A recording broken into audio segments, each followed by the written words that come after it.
Hey everybody, welcome back. Appreciate you joining me.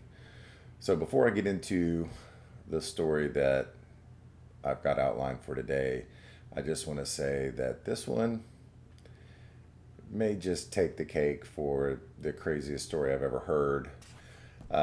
Through all the shows I've seen about true crime, I've never seen this story. My guess is that's because it was just too crazy and gruesome to do a real story about on TV. At least when I read it, that's the only reason I can believe that I haven't heard about this yet. I just kind of ran across it. And once I ran across it, I immediately had to do a story about this. This is just, it's almost unbelievable. So today, the story that I'm going to be talking about, the true crime that happened, this is about Katherine Knight. Now, this is not from the US. She was in Australia, so all this happened in Australia. Thank God, because I'm glad this person wasn't here doing these things because this is just, I don't know, the whole thing was nuts. Catherine was born on October 24th, 1955 in Tenterfield, Australia. Catherine was the product of an affair between her mother Barbara and Ken Knight, who Barbara met through her then husband Jack. Catherine's mother Barbara had four sons with her husband Jack before the first daughter came along for Barbara, which she had the affair with Ken. Tenterfield was a small conservative town in Australia, and so once the affair between Barbara and Ken came to light, it actually forced them to move.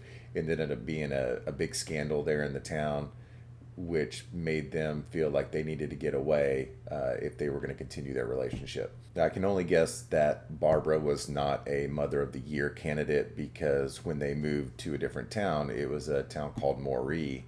The four sons didn't go with Barbara.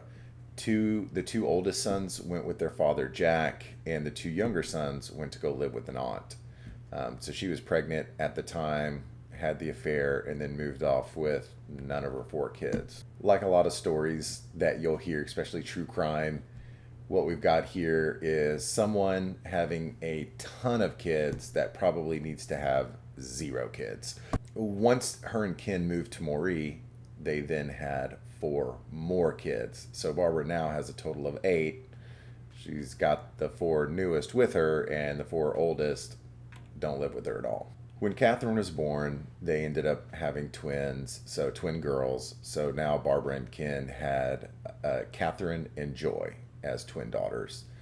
In 1959, her ex-husband Jack died, and the two oldest that had been living with him came back to live with their mother. In doing some research on this story, I found multiple places that stated Ken was a violent alcoholic. The first time when I heard about this part of the story, I was thinking, man, this just can't be right. But it was verified in several different places from several different sources that not only was Ken a violent alcoholic, but he apparently raped Barbara multiple times a day. Most of the sources say it was up to 10 or 11 times a day, which just seems outlandish. I mean, to have your kids in an environment, in a home where not only it's bad enough that the guy's an alcoholic and he's violent, but if you're raping your wife that many times a day, there's no way that your kids aren't subjected in some form to this, or at least as they get older, start to find out what's going on. It just goes back to the childhood environment that a lot of these people are raised up in. You know, there's just some really bad things going on, and it helps form the unfortunate people they become when they get older.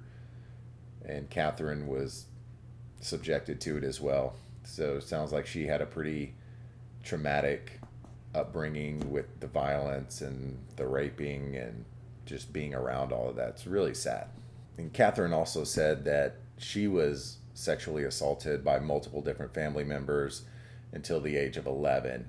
And It's just it's really sad when these things happen because it just robs people of having a childhood and being able to have somewhat of a normal upbringing. But it sounded like Catherine was really in a bad situation with her parents and then also other family members assaulting her. It just got her entire life. I'm sure it threw it into turmoil, and there was really no chance for her to live much of a normal life because you don't forget that. I mean, when you have trauma as a child, it just stays with you your whole life. And yeah, I feel really bad that she was brought up in that environment. The family eventually settled into the town of Aberdeen in 1969. Catherine, when she was going through school, there were multiple accounts. Some, apparently at times she could be a model student, helpful, very friendly, very nice. However, at other moments, she could fly into a rage. And a lot of that probably has to do with her upbringing. Chances are if she didn't go through all that, she probably would have been a well-adjusted, normal kid. I mean, if if if you have somebody that's not just an asshole all the time or causing trouble all the time, if they have moments where they seem well-adjusted, good behavior, nice to others, chances are that that's what they would have been with a normal upbringing. However, because of all the traumatic things that she went through in her life, you have this other side where she had outbursts, violence, rage in school. And unfortunately for her, that's where things started to take a bad turn. Catherine dropped out of high school, and by the time she dropped out, she didn't know how to read or write. She ended up deciding she wanted to go to work, so she found a job at a clothing store. She had that job for about a year until she landed her dream job, which was at a slaughterhouse. Working at the slaughterhouse, she was following in the footsteps of her father Ken, who had worked in slaughterhouses his entire life. She also worked there with her sister Joy and her brother Charlie. Catherine took to working in the slaughterhouses really well. Uh, in a short time, she was promoted to boning the animals and was given a set of butcher knives. She loved the job. She was very good at it. So she was promoted pretty quickly. And they noticed that she had a knack for being good in the slaughterhouse. I think most of us would think. I actually worked in a bank where we had a lot of slaughterhouse employees come in and cash checks. It was very odd because they would come in and they would smell like formaldehyde, and they actually had discolored arms, I think, from a lot of the chemicals they worked with. It was not a job that I would think you would want or have unless you had to. But Catherine, kind of being the different individual she loved it. That was her dream job. Not mine, but then again, I'm not a killer either. The set of butcher knives she was given after her promotion were her prized possession. So she decided one day she was going to hang those butcher knives from her ceiling right over her bed. And that's where she always kept them. While working in the slaughterhouse, she met a man named David Kellett. He was an alcoholic like her father. I think that's probably the example she had growing up. Therefore, that wasn't an issue for her when she met him.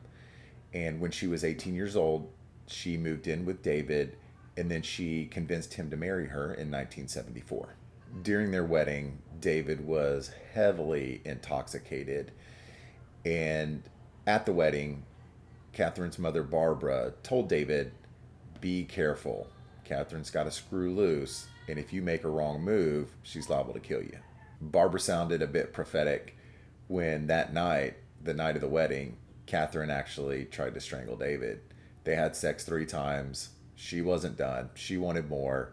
David was done. He's going to bed. And she got pissed off and she started strangling him. It was crazy. David was often unfaithful to Catherine. In 1976, shortly after the birth of their daughter, Melissa Ann, he escaped Catherine's abusive and possessive nature, and he escaped with a mistress and went to the city of Queensland. As you'll see in the rest of this story, Catherine had a real issue with rejection, and she decided that she was going to take her anger out on their 2-month-old daughter. And she took the baby in a stroller down a busy street, was swinging the stroller all over the place until passerbys called the authorities. They ended up taking her to St. Elmo's Hospital, where she was diagnosed with postnatal depression, and she spent several weeks in the hospital recovering. Apparently, the hospital stay didn't have much of an effect because shortly after she was released, she took her daughter Melissa and put her on some train tracks shortly before a train was due to arrive. She then stole an axe from a nearby house and went to the same busy street, started swinging it around, threatening to kill people until authorities were called again. Luckily for baby Melissa Ann, there was a worker that was not far from the train tracks. He heard the cries and rescued her from the train tracks. After this episode, the authorities took Katherine back to St. Elmo's Hospital again to receive more treatment. A few days after being released, Katherine slashed the face of a local woman and demanded that she take her to find David in Queensland. The woman finally escaped when they pulled into a gas station. However, at the gas station, Katherine then held a small boy hostage. The owner of the gas station called authorities, who then had a standoff as she was holding the boy hostage. And they actually used a couple of brooms to disarm her and take her into custody. Honestly, I can't make this shit up. This story is so bizarre. I mean, there's so many elements to it. You're going, we're not even in the deep of it yet, and it's already just weird as shit. I don't know what to say.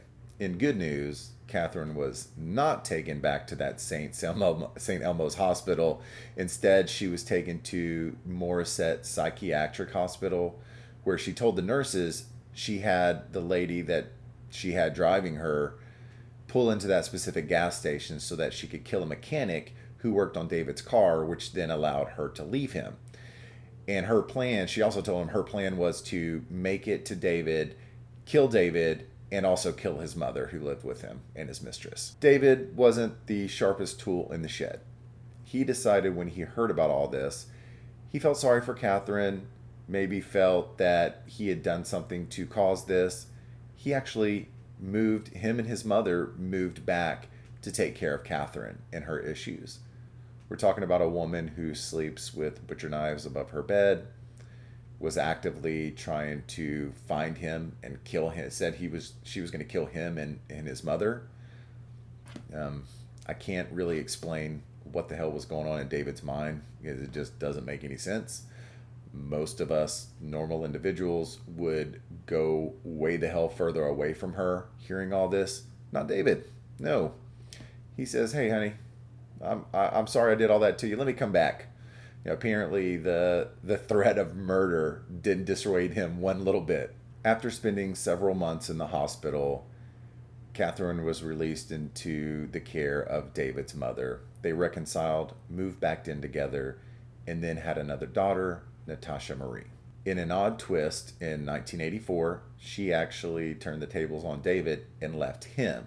She moved back in with her parents and went back to work at the Aberdeen slaughterhouse. Shortly after moving back in with her parents, she got a house and moved with her 2 daughters into a small house in the town of Musselbrook. Unfortunately for Katherine, she had to give up her dream job. After years of bending over dead animal carcasses at the slaughterhouse, her back gave out, so she had to quit working and went on disability. The government ended up finding her a housing commission house in Aberdeen, and she lived there with her 2 daughters on her disability pension. However, Katherine was not through looking for love. She ended up meeting a miner named David Saunders in 1986. She was 30 and he was 38. They ended up moving in together in Katherine's house. However, he had an apartment when they met. He didn't give his apartment up. He still kept it, which seemed to infuriate Katherine. This kept Katherine thinking that David was, and I should say David Saunders, because at this point she just loves men named David apparently. David Saunders, he would go to work, and every time he wasn't with her, she would get really jealous. She would think he was at his apartment cheating on her. And this cycle began where she would kick him out. He would go live at his apartment. She would then go and then beg him to come back with her. This happened numerous times. And apparently she was very convincing because every time she kicked him out and they had these big arguments, he would then go back with her to the house. However, at least he was smart enough, he still kept the apartment. At one point in 1987, in one of her jealous rages, Catherine decided she was going to tell David Saunders and prove to him what would happen if he ever decided to leave her. What she did was she slit the throat of his 2-month-old puppy and then proceeded to knock him out with a frying pan. Point proven. Catherine had one thing going for her, and that was she was able to find some pure idiots to get with, because in 1988 they stayed together and they actually had a daughter named Sarah. Most normal people, myself, look, you do some weird shit and that's the end. I mean, that's it. Much less slit the throat of my puppy, knock me out with a frying pan. Look, you do something like that, we're going to have a problem. Saunders ended up putting a deposit down on a house that Catherine eventually paid off when her workers' compensation came through. And in 1989, they moved into this small house. Catherine then began to decorate. You know, she can't work, she can't do anything. She decided to decorate her house. And what would she decorate her house with other than what she loved most? Dead animals. So apparently in this house, there was all kinds of weird shit all over the walls and ceilings. They said that the entire home was covered. Ceilings, walls, everything. There was not a blank space anywhere. She would cover it with old rusty animal traps, hides from different animals, newspaper. It just seemed really odd, but she wanted this type of decoration. I mean, she loved dead animals. Her dream job was that slaughterhouse. So a lot of animal skins, again, traps, different things like that is what she used to decorate. She also had some steer and bull heads, horns, old machetes, leather boots, just a lot of weird stuff like that she put all over her wall that actually made her feel good. As to be expected, Saunders and Catherine's relationship didn't last much longer after that. In 1989, after a heated argument, she punched him in the face and stabbed him in the stomach. And this caused him to leave and go back to his apartment. I guess he had finally had enough, and he went into hiding because the one thing that she would always do, if they had these arguments, she would kick him out and then she'd always come back. He went back to his apartment initially and then went into hiding. He did go back one time to the home. He was going to take his belongings. However, Catherine had cut up all of his clothes, so he left and was not trying to be found. He went into hiding, told all of his friends, if she comes around, don't let her know where I'm at. After several months in hiding, David went back to the house because he began to miss his daughter and wanted to see her. However, when he got back there, he found out that Catherine had gone to the police and said that she was terrified of David Saunders. She was actually able to obtain an apprehended violence order against him, essentially a restraining order. And that kept him completely away from her and his daughter and was unable to see her. Having successfully gotten David Saunders out of her life, she then moved on to a new love, a guy named John Chillingsworth, who used to be her former co-worker at the slaughterhouse. Catherine was with John for 3 years, and they had a son together named Eric. Their relationship ended after John found out that Catherine had been having an affair with a guy named John Price.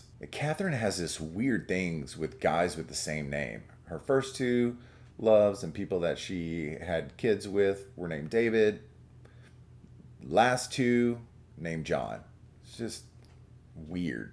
And of course, following in suit, she continues to pump out babies, which just sad like her mom. These people that don't need to be having kids just continue to have more and more and more. John Price was a divorced father of three when he began his affair with Katherine. He was known as a great guy around town, and everybody seemed to love John Price. John cared for his two oldest children who were teenagers, and his youngest child stayed with his ex wife. John Price made good money working in the mines and owned a 3-bedroom home in Aberdeen. John met Katherine in a hotel in 1993, which is where their affair began.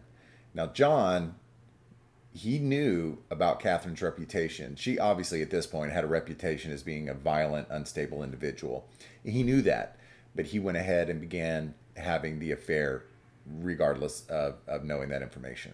Katherine moved her family in with John Price in 1995, and everything was great in the beginning, but as all of her relationships go, everything's great in the beginning, but then just goes downhill very quickly. Things began to go bad in 1998 when John Price refused to marry Katherine. That continues the trend of rejection. Even though they were together, Katherine wanted to be married. John didn't want to marry her. He probably knew she was fucking crazy and said he wasn't going to do it. But yeah, he just refused to do it, and that just sent her off, flying off the handle, which is the theme. Whenever she gets rejection, no matter what it is, she wants it her way, and if you reject her, she's going to get very angry and tend to get violent. To get back at John for not agreeing to marry her, she took a video of some items that John had taken from his work site. Now, it wasn't like he was stealing from his employer per se. He was, but what these were, they were out of date medical kits that he retrieved from the trash at his employer. Wouldn't seem like a big deal. However, it was against the company policy to take these outdated medical kits and things like this. And so she sent it to his employer and got him fired. Those medical kits were trash, couldn't be used. However, since they were against company policy, John's boss had no other option other than to fire John Price from the mines where he worked, making good money after 17 years of being an employee there. That same day, John kicked Katherine out of his house for what she did. She then moved back to her other previous home that she still owned. There was quite a bit of talk around their small town about what Katherine did to her boyfriend, John Price, essentially getting mad and getting him fired. A few months after this incident, dumbass John decided he was going to reconcile with Katherine. She must have been really, really persuasive, because she does some just terrible things to these guys, and somehow she persuades them to get back together with her. It's very strange. However, John was at least a little smart in the fact that he got back together with her, but he didn't move back in with her. He stayed in his home. Of course, that didn't sit well with Katherine, but she didn't really have much. There's nothing really she could do about the situation. And John Price actually ended up losing a lot of friends because he decided to get back together with her. I think we've all been in situations like that where you see your friend doing something just completely idiotic. And at a certain point, it may be better just when you see them self-destructing to distance yourself. So it sounds like that's what a lot of John Price's friends did with him. In February of 2000, John and Katherine had a heated argument, which resulted in Katherine stabbing him in the chest with a knife. At that point, John said, "Okay, I'm done for good." You should have done that a long time ago, but I guess it was the knife to the chest that was finally the straw that broke the camel's back. And he said he was done with her for good at that point. On February 29th, John Price got a restraining order against Katherine to keep her away from him and his kids. After he got that restraining order and went to work, he was telling some of his coworkers, "If I end up dead, just know Katherine did it." I don't know that he actually had to say that. I'm pretty sure they would figure that part of it out. However, several of the coworkers after the fact did say that that same day he took out the restraining order that he told that to them. After being interviewed, several of the coworkers tried to urge John to not go back home. They said it probably wouldn't be safe once Catherine found out about the restraining order. They knew her violent temper. They urged him not to go home. However, he felt that he had to go home. He had teenage children that were there. He was afraid that she would do something to the children if he did not go back home and make sure that everything was fine. When John got home, it was a little strange. He had found that Catherine, in fact, did contact his children. However, she just got them to go to a friend's house to stay. And John would frequently go over to his neighbor's house and just hang out, which he ended up doing. If I took out a restraining order on a person and then found out they contacted my children and told them to go to some friend's house to sleep over and not to be home, I'd find that really, really weird. Would probably call the authorities, or at least call her and say, what the hell are you doing? Contacting my children, don't contact me. John apparently just kind of went with the flow. Whatever. I'll go hang out with some buddies, some neighbors next door, which is what he did. He ended up then coming back home and falling asleep around 11 p.m. All right. Now the story is going to really, really start. John falls asleep 11 p.m. the day that he took the restraining order out on Catherine. She sends the kids away. So he's sleeping in his bed, and lo and behold, Catherine shows up. However, she didn't wake him up. She just went into the house. I'm assuming she still had a key. She went into his home. She ate a little bit of food. She actually watched TV for a few minutes before heading upstairs. She goes upstairs and she wakes up John, and they have sex. I mean, you taking a restraining order out on someone, I don't give a damn if you're coming upstairs to have sex or not. That shit ain't happening.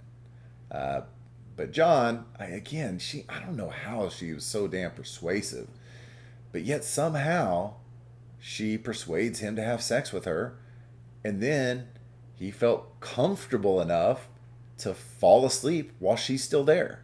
Around 6 a.m. the next morning, one of John's neighbors became very concerned. They saw his work truck in the driveway, which was very odd considering he was always gone and out of there headed to work by that time.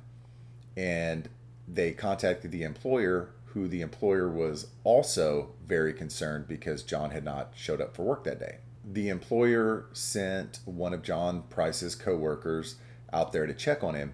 When the coworker showed up, they got together with the neighbor and then went to the home, began knocking on the front door, on his bedroom window. They felt like he may still be asleep at home and just didn't wake up to go to work.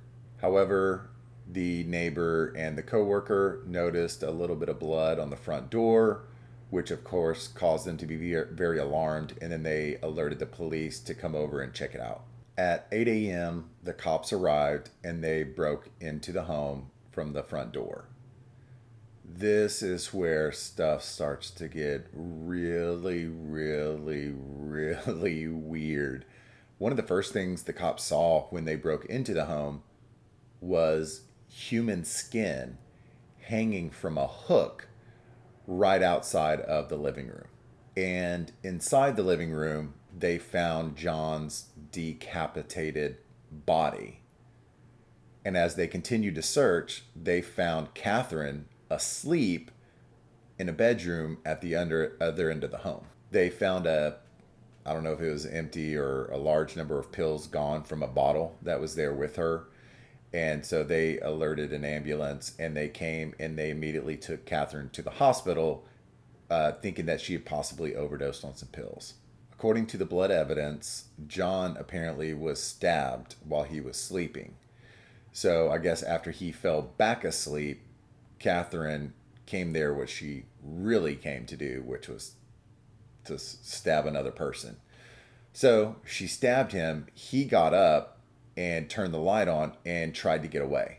John Price managed to make it all the way to the front door and open it, but eventually succumbed to his wounds and never made it out of the house. He was then dragged back into the living room, where he eventually died from blood loss. An autopsy later revealed that John Price was stabbed approximately 37 times. Once Catherine had dragged John back into the living room and he bled out, this is where she decides to go next level killer. So she pulls an old Ed Gein and decides she's just going to skin John. So she had the tools and the knowledge to do it. She had skinned so many animals over her professional career at the slaughterhouse that she could do it with complete precision. So that butcher knife set that she was given from the slaughterhouse a long time ago, she got it and she used it to completely skin John Price. Once she had completely removed all of his skin, she then, for whatever reason, decided that she was going to hang his skin. I don't know, maybe that's what they do at the slaughterhouse. But there was a hook that was outside of the living room, and so once she had completely removed all of his skin, she then hung it from that hook right outside of the living room. Okay, that's bad enough. I don't know that I've heard of another true crime other than some of the famous stuff. Ed Gein, Texas Chainsaw Massacre was based off that, where he would make, leather torsos and, faces from the bodies that he killed. She wasn't doing that. She just wanted to skin him. But she was pretty damn over the top with what she then did next. Next, after he was completely skinned, she began to cut up pieces of his body that she then planned to cook. So she takes these pieces of meat that she cut from John's body, takes them in the kitchen, and starts to prepare a meal. I can't make this up. Catherine then cooks the meat and prepares a meal. It had things like potatoes, squash, zucchini, beets, pumpkin, and the main course was John Price. And she actually creates several different dishes and plates with what she had cooked. She then actually plated the food and set it on the dinner table. And then she wrote 2 cards. There were 2 placemats that had each one of John's children's name written on it. Essentially, Katherine Knight had created a dish that she wanted John's children to eat that consisted of their father's body parts. That's just disgusting. The police also found another meal that had been thrown out in the backyard. What they believe is that Catherine cooked a plate for herself, began eating it, and then just couldn't finish it. So she threw it out. Whatever was left over, she just threw it out in the backyard. Catherine also, at least she took the time out to do something not completely psycho and gruesome. She also took John Price's bank card and went to an ATM and withdrew $1,000 out of the bank account that night as well. So now we have poor, headless, skinned John, missing meat from his body, John Price, dead in the living room. Of course, now, where's the head? Well, police actually found the head in a pot, still simmering, in the kitchen with some vegetables. Like, she is slow cooking poor John Price's head with some veggies. This is next level stuff. When I was reading this story and all the facts that came out, this has to be the most disturbing thing, or at least one of the most disturbing things I've heard of. I just don't know how you could cook a human, want to feed that person to his children, get the head, put it in a pot, get some vegetables, slow cook that damn thing. Like, what was the ultimate goal?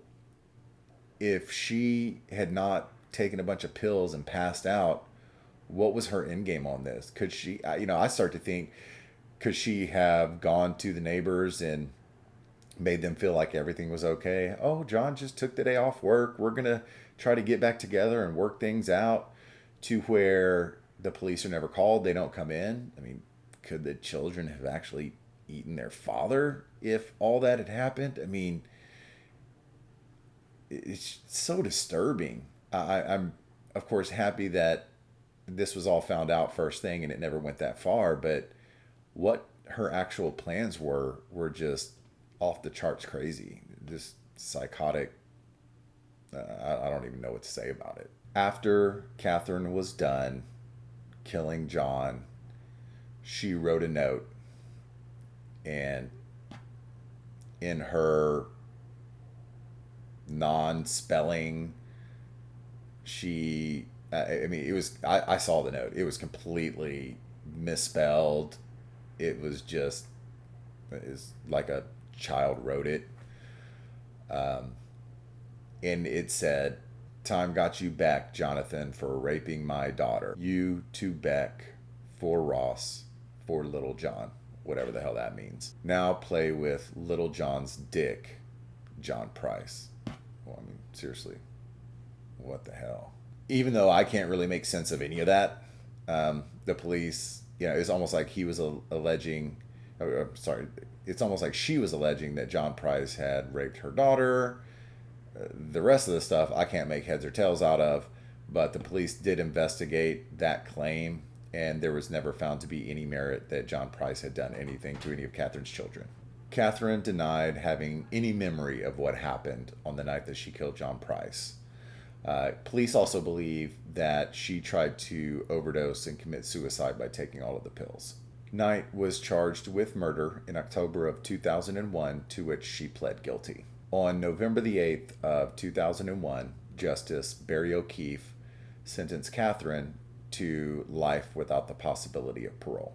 The judge marked her papers with the phrase, "never to be released." She was the first woman in the history of Australia to be sentenced to life without parole.